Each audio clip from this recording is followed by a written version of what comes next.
Welcome to You AGRAY, a space where we have real conversations. I'm Bassam, and I have with me Pastor Kevin. Good to have you. Glad to be here. And today we have a special guest, Pastor Paul Lundgrin. We're excited to have you here, Pastor.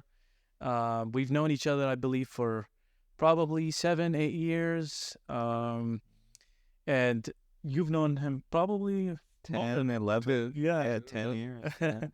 And I want to just say something about Pastor Paul is he is one of the real, genuine pastors that I've known. Man.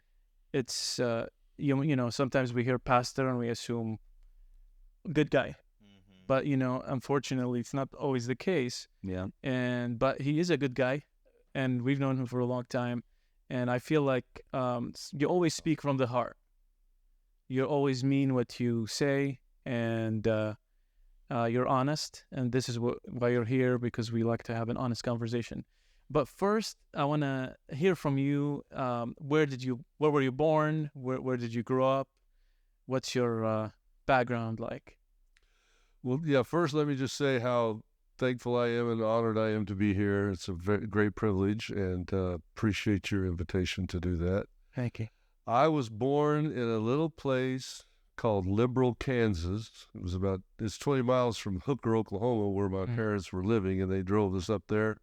My mom with me entombed into the womb. And I was born in Liberal, Kansas, grew up in Hooker, Oklahoma. So people make fun, say, so you're born in Liberal and you grew up in Hooker, so does that make you a liberal hooker? No, it does not. There was actually a man, General Hooker, who was a great rancher, that's what the city was named after, is a man named General Hooker, and he had nothing to do with the other thing. So grew up there on the farm mostly, and we moved into town, but then I still spent most of my time on farming in the summer, helping my family do that. I was heavily involved in competitive sports, football, basketball, baseball, track. Wow. Boxing. I didn't stay in boxing very long. That's a little too rough. But anyway, it was a good life, and the Lord saw fit to give me a full athletic scholarship to play football in college for 4 years for playing football. And so that's kind of quickly where I came from, small town, never locked our house doors, unless maybe we were gone for 2 weeks. Leave the keys in the cars a lot. One of those places. It was pretty awesome. Nice. Yeah, you always share stories about your upbringing and your experiences, and it's always interesting. It's always something that stands out. Oh, yeah. Gets your attention. Just recently, I learned that you have been knocked out. Yeah, I've been knocked out a few times. And some of them were because of ministry, I think. Others were just sport. Yeah, I never actually got knocked out for ministry. Well, I was actually trying to witness. Yeah, but anyway, I really wasn't. So before we get to that, what was your experience with God like growing up, and how did you come to? Oh, well, here's the interesting thing. I grew up in the Lutheran church, and it was pretty amazing to me. It was always really incredible, and but I was so ADHD that I was liable to get kicked out of Sunday school when I was 7 years old or something. They'd send me out, send me off upstairs, but my mom usually wasn't there. They made me go to church, me and my brother, but we'd walk to church. But it was an exciting thing for me, and I would sit in church during the worship service, and they'd be singing hymns, and I didn't think anything of it, but I was a little kid, maybe 7, 8 years old, and I would see myself up in the pulpit as a man. Wow. In the robes and everything, the Lutheran robes. I would actually see myself, and I knew it was me that I was looking at, and then I would be up in the pulpit either singing or leading or preaching. And that would happen to me once in a while. And so when people ask me, what are you going to do when you grow up? I just say, well, I'm going to be a pastor. Because I figured that's what I was going to be. I didn't tell him anything about how I saw myself up there. I mean, I never even thought that I needed to. That was I just figured, well, I don't know. I didn't even think of telling him that. But I know that was with me pretty strong until I was about 12. And then in my teen years, I started running with the wrong crowd and still went to church a lot.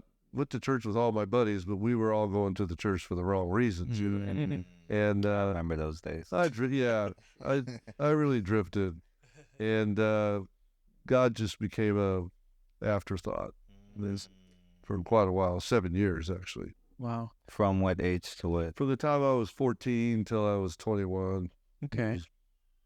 Had no meaning. God had no purpose or meaning in my life.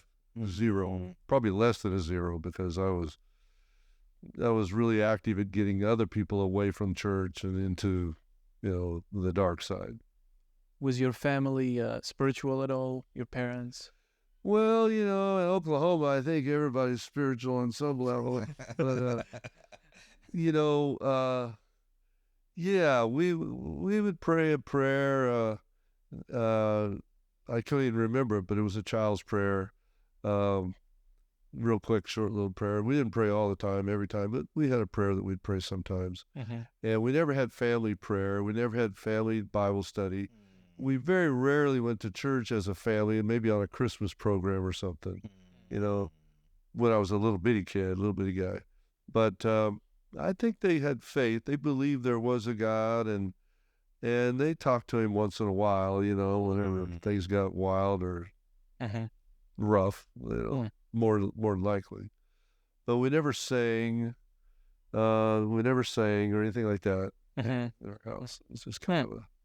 And then you, what happened during those 7 years? You were just going about life, doing sports? Well, yeah, doing sports, school. And I was in Oklahoma. You have the option, so I decided to do it. Future Farmers of America. I was involved with that. I had my own farm operation. Wow. When I was 16, I had about, my brother and I both together, we had about 20 what we call brood sows. We raised pigs, and a sow is a mother pig, and we had over 200 little pigs running around one time. 200? Over 200 running on our farm, and it was quite an education, because the market collapsed on the pig meat industry, and went from about 72 cents a pound down to I saw some of it. There's a few times it was 8 cents and 9 cents. Wow. And so, but the interesting, the grain went up in price, and that's what you feed the pigs. So it got me going both ways. I'd bought these high-priced animals, breeding animals, livestock, and show animals to go to the livestock shows. And in about 3 months, at the age of 16, I lost $5,000. I'd been saving my money forever. I'd been mowing lawns, newspaper routes, driving farm tractors for $1 an hour, whatever. And I tell you what, that's about the greatest education you can get on how serious debt can be and what can happen, and the whole thing goes backwards on you. Boom. Yeah. And so I had some pretty interesting lessons. That's what I say about my stock losses. It was for education for us. Tuition. I learned something. Wow. So farming, I mean, that's always it's been an interest. I was always born in the city. Yeah. I feel like that's something I want to implement more in my life and with my kids.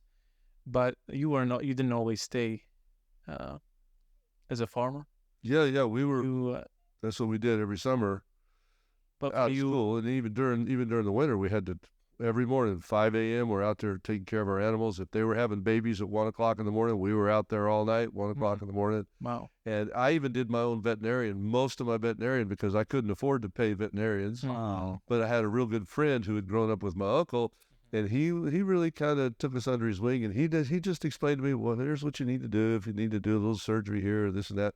This is what you do, and I'd go do it, Wow. And I never lost a single patient of my animals. Nice. I don't think not cool. that I know of. And so it was that was fun too. Plus, I saved a lot of money. Wow.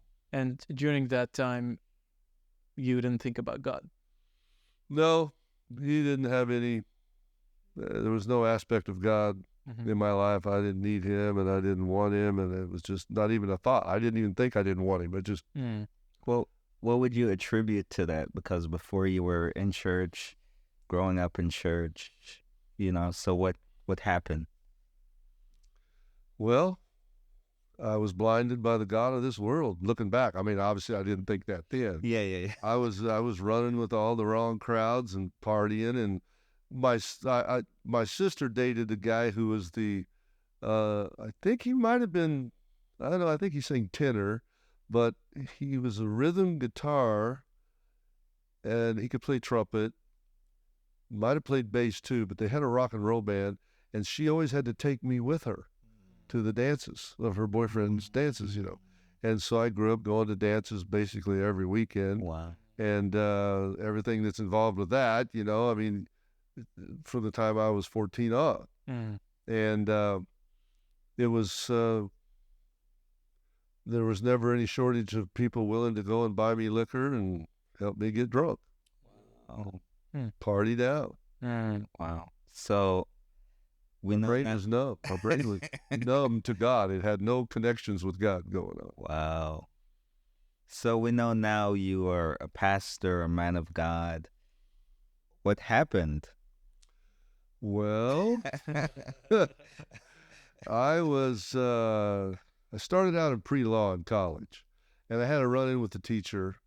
We had to do this term paper on some social issue that had legal ramifications. So I chose to do, it was really a hot topic in 1972 and 73. I chose to do the busing thing, the segregation integration thing. I was going to school at University of Tulsa, which is really the South, but not deep South. Wow. And they'd had a lot of issues in Tulsa. I don't know if you've ever studied the history of that. There's been some major racial issues in Tulsa, and it was still really bad there.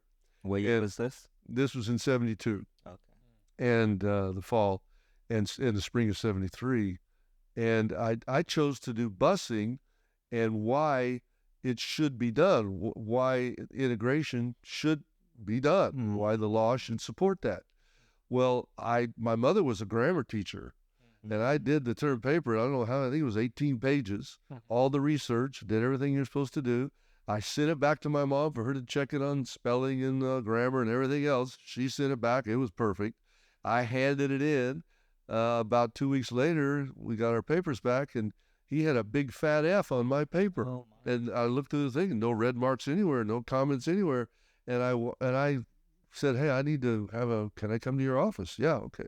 So I went to his office, and I said, I got this paper back. You got a big F on here, and there's no reason. Well, why do I get an F? Is there anything you're going to tell me why? And he goes, well, it's obvious you don't know what you're talking about because integration is ridiculous. It should never happen. Wow.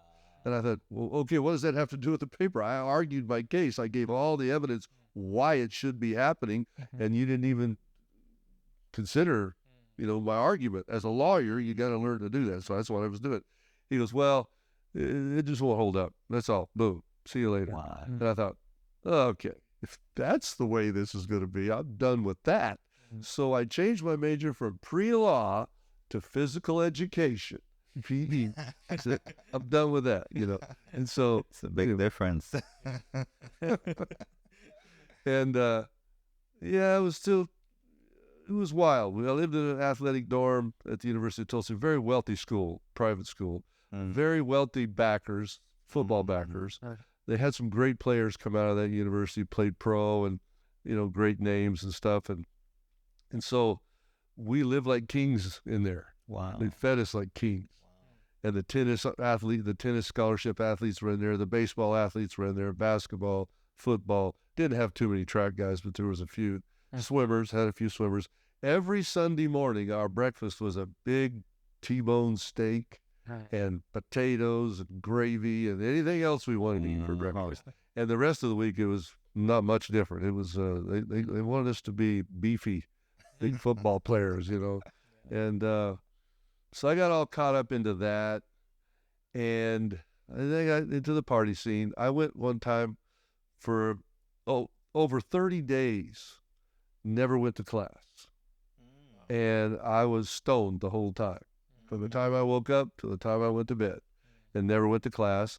And we had coaches that would get the tests for us from the student teachers or from the regular teachers. They'd get the test a day or two before the test was to be given, and they'd get it to us, make copies of it.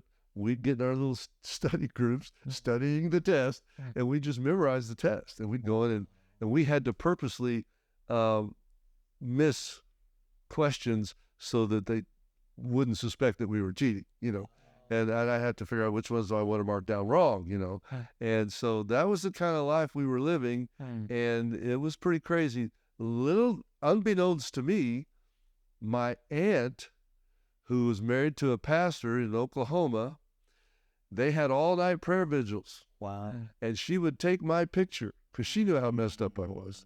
She would take my picture to these all-night prayer vigils and say if 100 people came, they had 100 prayer stations in the pews. And about every 10 minutes, they'd shift to the next prayer station. And people would bring pictures and letters and whatever, who they wanted to pray for, and promises and stuff. And so she always had my picture there. And they'd been doing that. Wow. Praying for me all night. And these people really pray. But when they prayed, and I've been there when we did the all night. That's where I learned to do it. Wow. And so one morning, I was just continuing my run. I wasn't going to class. I didn't need to go to class. I had a coach that didn't get the test for me. Why did I want to go to class? And so I had this dream. And in my dream, long story short, I can remember it, every detail. Long story short, it was the second coming. And I thought there was going to be this 7-year period after the second coming, and I'd get my chance to get converted. And once he came, I said, well, okay, I'll believe now, and then I can get converted during the 7 years. Well, that never happened. Boom, he came, and only the believers left. The dead in Christ rose, the believers lifted off. I saw these guys. I was standing with some believers, and they took off, and I was vaporized. And I woke up, and I knew that was real. And I didn't know what the Bible taught. I just knew that what I had heard from Christians, Campus Crusaders and stuff like that, I knew that wasn't real because I knew this was really from God. So I went running through the dorm, and on the second floor, I think he was living in room 204. Name was Wes Hamilton, went on to play for the Chicago Bears. Wow. This guy was awesome. He was a beautiful Christian, but he would knock you out on the football field, man. He would just, you had to really know how to deal with him to not get hurt. So I said, Wes, you got to help me. You got to help me. And he goes, what? What's wrong? What's happening? And they called me Hook because I was from Hook. He goes, well, what's going on, Hook? I said, man, I'm lost. I said, I know that if the Lord comes, I will not be saved. I will not be ready to go. You got to help me. You got to help me get saved right now. He goes, right now? I said, yeah, right now. We got to do this right now. And he goes, okay. So we knelt down right there in his room, and he led me in a sinner's prayer. And that was a major connection for me, a major connection in my life. I had done that when I was 17 back in Hooker with a Southern Baptist pastor, and it was a powerful thing. But no one discipled me, and I didn't know enough to say, hey, can you disciple me? I didn't know any of that. I thought, well, now it's going to be great. God's going to take over, and my life's going to be wonderful from here on out. Wow. Well, within 2 months, I was back doing the same old crazy stuff again. And so that happened when I was 17. It happened again when I was by this time, I was 19. I was 19. And it happened again. Nobody discipled me. I didn't have enough sense to say, hey, aren't you going to disciple me? Or what do I do next? I didn't know, and they just kind of let me, and I went sliding back into the deeper ditch than ever. Wow. And so that dream was real.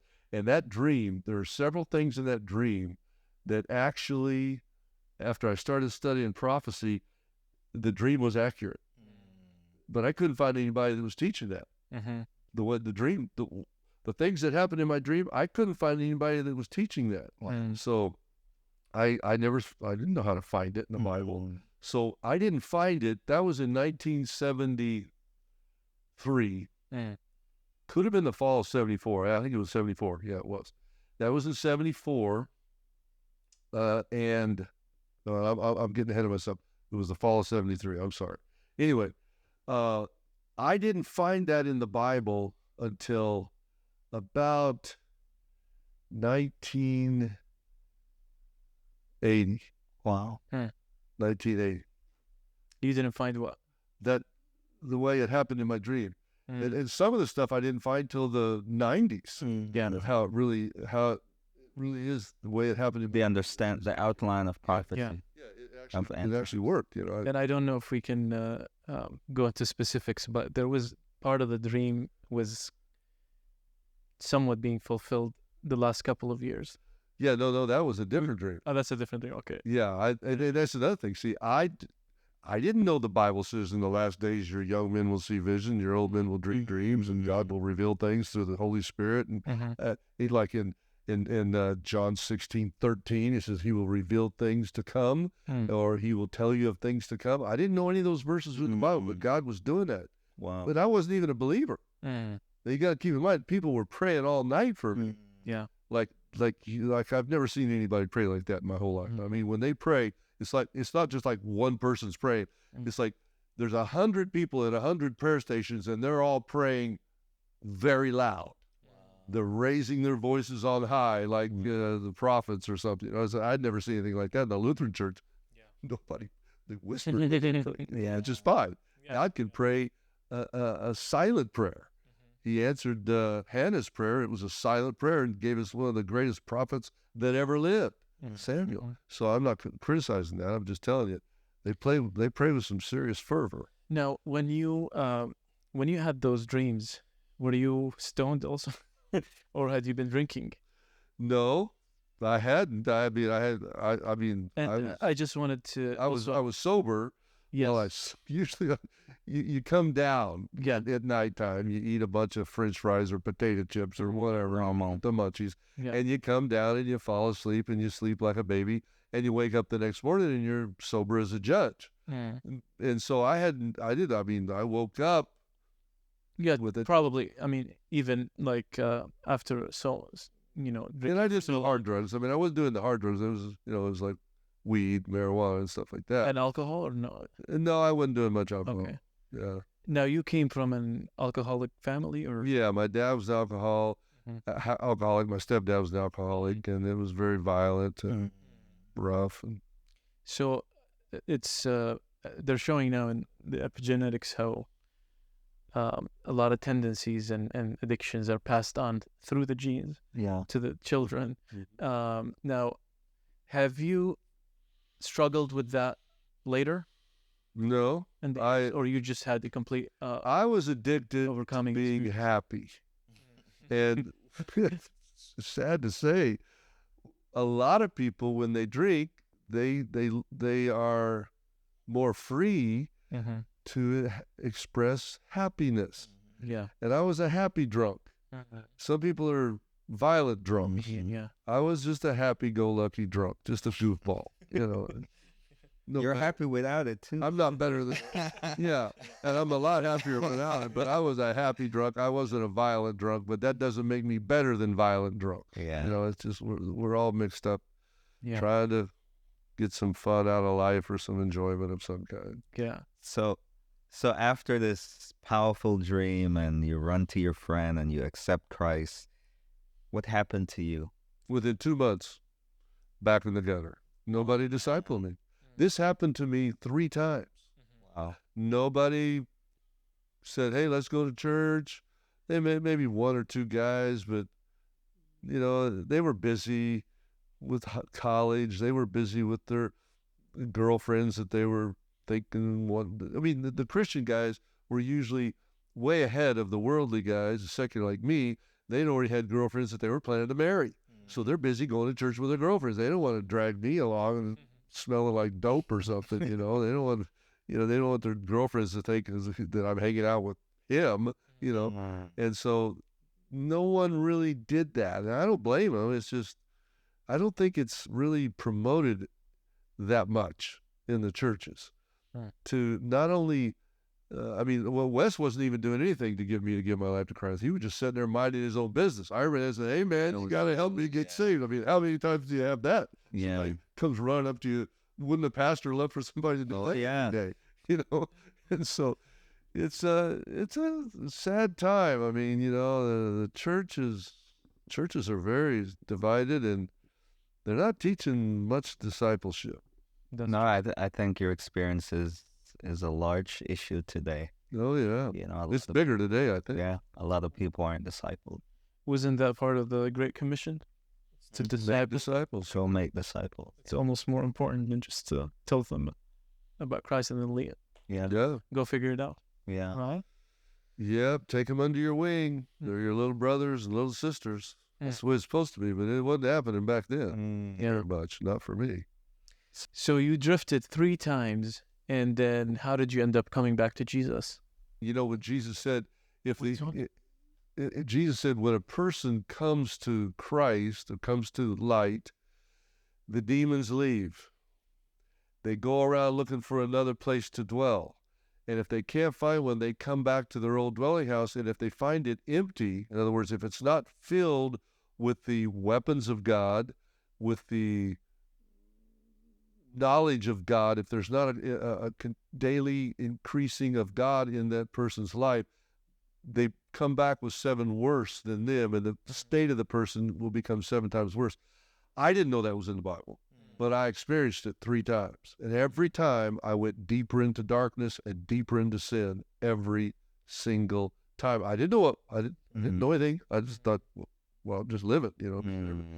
But as I began to study the Bible 10 years later or whatever and learning these things, I said, wow. And it's just like, all of a sudden it dawned on me after I was already preaching, and it dawned on me that I had lived that 7 times worse 3 different times. It happened 3 times. And the last time it happened, I became an Eastern mystic. My major in the university was Eastern philosophy. I was just a space case. I was a guru. I believed I was a guru. I had about 5 or 6 little followers, disciples. They'd sit around and they'd listen to me philosophize and theorize and all kinds of nonsense.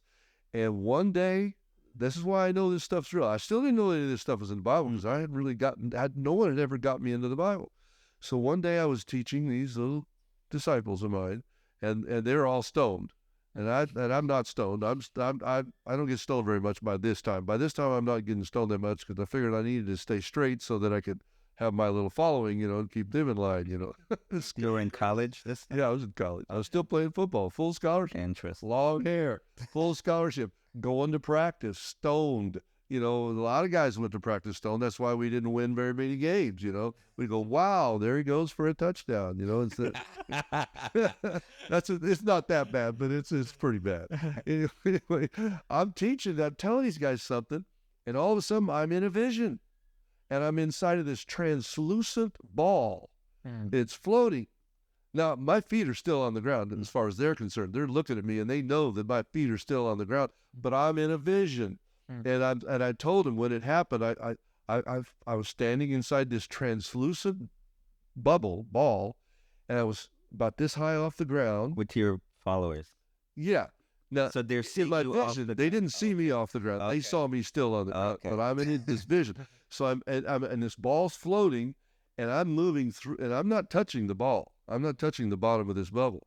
And I'm floating through the bubble very slowly, and I hit the inside of that translucent bubble, and this force is pushing me, and I broke through it, and I broke through this, and the vision was over. And as I was having the vision, I'm telling these guys what's happening. I said, hey guys, I am floating right now. And they know I'm not because I'm standing, but they know that I'm in vision. I said, I'm in vision. I'm floating. I'm inside of this translucent bubble, and I'm floating through. It was a pretty big thing, you know, big giant bubble. And I'm floating through it, and now I'm hitting the inside of this thing, and it's pushing me, and boom, now I'm out. Now I just broke through. I'm out in the bubble, and the vision's over. I said, and that's it. And they go, wow, man, what do you think that means? And I knew immediately what it meant. Came to my mind immediately. And immediately, this communication came to my mind. You are in a process, and soon you will have a major breakthrough into a new realm of truth. Wow. That's all it was. That's what it was. And I told them that. Wow. And these guys, if I could find them today, they would tell you that's exactly what I told them that day. Wow. So I'm thinking, okay, and this is like first part of May. And we're getting out of school at the end of May, and I'm thinking, okay, I got to go find out what that means. Right. Left Fort Collins, Colorado on a pilgrimage, and I knew I had to go to California because everything happens in California. And I'd never been to California. And I had a buddy. I had a car. He didn't have a car, and I was going to take him and drop him off in Santa Cruz. His dad was a multimillionaire in Santa Cruz, California. So we went through Montana. We went all this, and this whole time I'm repenting. I know that I don't know. I'm not using the word repent, but I know that I need to turn away from all of this nonsense of fleshly lust and stuff, just sins, things that are sinful, that are bad. I knew that I had to clean it up. I was having a hard time. I wasn't doing real well. I mean, I kept slipping every few days or whatever. And I get to San Francisco, and San Francisco was like unbelievable. The insanity and the decadence and the perversion that was in that. There was Central Park, and there was all. It was like, this was the height of the free love thing, and also people were making. I don't call it making love. They were making lust, and right out in the open in those days. They were all high, and we're talking LSD and all kinds of stuff. And I'd never done that. So, of course, I was a much better person to call those people. That's not true. But anyway, to tell you what happened, it would just take forever. But anyway, I went from San Francisco, left him in Santa Cruz, went on down to L.A., San Diego. Just unbelievable what all the things, different things that happened all the way down. It was just unbelievable things that happened, people I met, stuff that happened. Went all the way to Tijuana, Mexico. I'm hanging out with some guys. I don't even know who they are. I met them somewhere down there. And they snuck a bunch of whiskey and stuff into this club, this bar, which is illegal. And I said, well, so what? I didn't know anything about Mexican jails and Tijuana jails. So we're all in there drinking tequila and all this stuff. And sure enough, here comes the cops. We ran out of there. They never caught any of us. We got out of there. But anyway, God was still talking to me. I knew that I had to quit drinking, but I was having a hard time. I couldn't quit drinking. I couldn't quit smoking pot. And so this was about July the 2nd, 1975. And my aunt had a ranch in Retchie Canyon, just outside of Loma Linda. And that same aunt, that same aunt that was praying for you. No, this is a different aunt. This aunt is an atheist. They're sisters, but she's an atheist, and she looked like a movie star. She could have easily been a mom. Wow. Anyway, she told me about the grocery store in Loma Linda, California, that had no meat in it. I said, "Come on, seriously, there's no such thing. Grocery store doesn't have any meat in it." She goes, "Oh yeah, these Seventh-Day Adventists, they're really kind of crazy. They don't have any meat." And I go, "Well, whatever." And so that morning, sometime that first week of July, before July 3rd, because on July 3rd, I was out in one of her pastures. She had horses and some cows, and it was a nice little ranch. And I was out sitting and meditating. It was a nice, cool morning, and trying to become one with the universe. Now, I left something out because I don't have to tell you that. We don't have time for that. You sure? Yeah, something had happened at Boulder Football Stadium, the University of Colorado Football Stadium in Boulder. We went to a concert there. It was Three Dog Night, Doobie Brothers. I think the Village People were there. But anyway, it was a big all-day thing, started at 8 o'clock in the morning. And you want me to tell you this part of the deal? Yeah, sure. It's real. Anyway, okay, so I'd already had my floating through the translucent ball thing and then breaking into a new realm of light. I had that vision, so I'm sitting at about 1:30, 2 o'clock in the afternoon. Of course, the concert started at 8, so we were all just kind of really coming down, because we started getting high at 7:30 in the morning so we could enjoy the rock and roll. That's what you do when you're crazy like we were. By 1:30, I'm totally just kind of bummed out, and this is getting kind of boring and everything like that. Ambulances are coming. People are overdosing on drugs. I mean, a lot of stuff was happening. People were fighting, fights were out breaking. There's 100,000 people inside the football stadium. And I know they don't seat 100,000, but the football field was full of people too. And it was like police were coming and going. I was watching all this stuff, and I think it was no, it was the group War. The group War were singing "Why Can't We Be Friends?" You know, and I'm looking around, and I heard this voice say, "Yeah, why is the world so messed up? You know, the racism, the craziness, and violence and stuff." And I'm thinking about that. And they're singing "Why Can't We Be Friends" up here, and all of a sudden I start hearing this voice singing, "I Look at All the Lonely People." That's a Beatles song. And I'm hearing this coming out of heaven, this song, and everything else fades into the background. I'm hearing somebody singing, "I look at all the lonely people, where do they all come from? I look at all the lonely people, where do they all belong?" And I'm thinking, yeah, that's a pretty serious question. Yeah, this thing's really messed up down here. What is going on? Because people were beating each other up, ripping each other's dope off of each other and getting in fights over that. Some guy flirting with another guy's girl, they're fighting over that. It was starting to go crazy in there. Too many rednecks, you know. And so I was just really deep thought, and then all of a sudden, the voice spoke to me, and I'd been hearing this voice for years, but I didn't believe in Jesus. I didn't believe the Bible was worth following, and I thought Jesus was a man-made bad joke, and I was doing everything I could to get girls and guys to leave the church and come out and live this new philosophical life and stuff like that. And I was quite successful in many ways with that, with people, which is sad. It's a shameful thing. But this voice said, "Will you help me rescue and save this generation? Will you help me save this generation?" And I said, "How can I help anybody? I can't save anybody. My life is a total mess. How can I help anybody?" That's what my answer. I said it out loud. I said, because nobody was listening anyway. They're all just, they don't know who's talking and who's not. And I said, "Well, how can I help you? I can't do anything. How can I help anybody? My life is a total mess."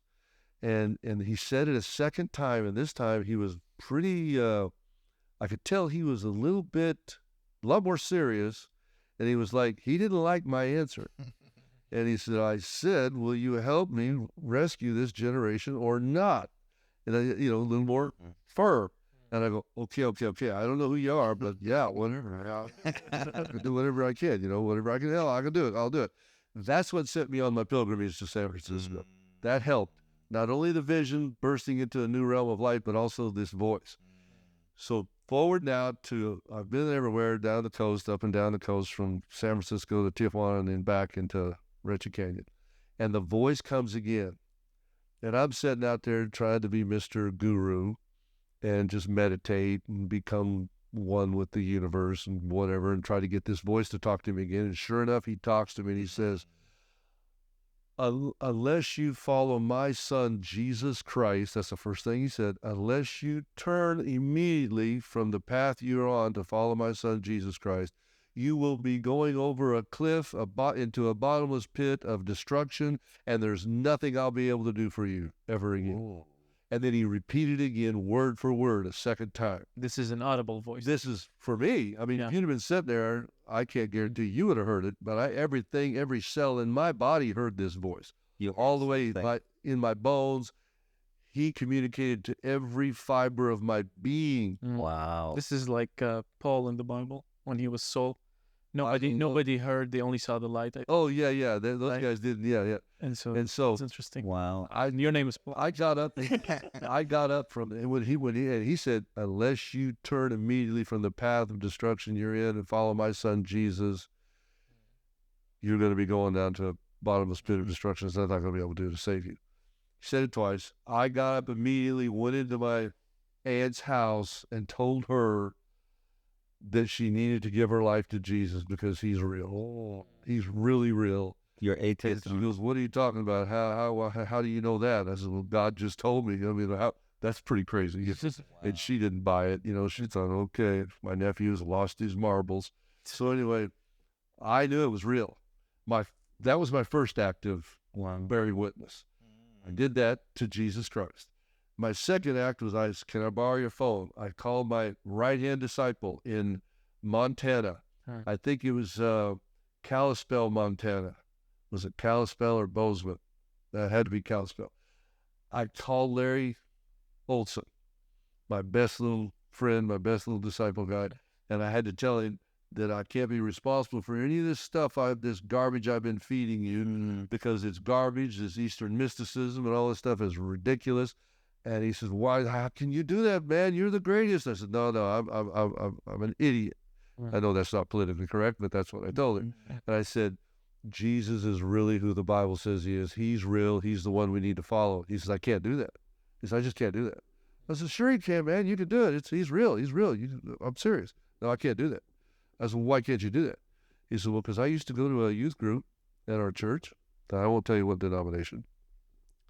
And he said, "I used to go to my youth group, and my youth pastor molested me numerous times. And that Christian stuff is just ridiculous. It's a joke. It's a bad joke." And I said, "Oh, well, okay, whatever."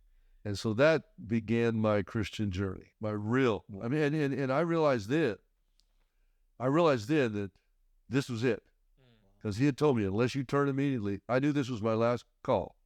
And I took the Bible, and I started reading this for myself, and I started finding things in there that no one had ever told me. Or no Sunday school teacher had ever told me how to cast out demons. But I was reading this, and God was showing me how to cast out demons. Wow. And he was showing me how to defeat demons in my life and how to call on him in such a way that you don't fall back into the gutter again, And so he started showing me this stuff. And then I started bumping into, after he started showing to me the Bible, then I started bumping into Christians who were actually doing it too. Wow. In Campus Crusade for Christ and different other groups.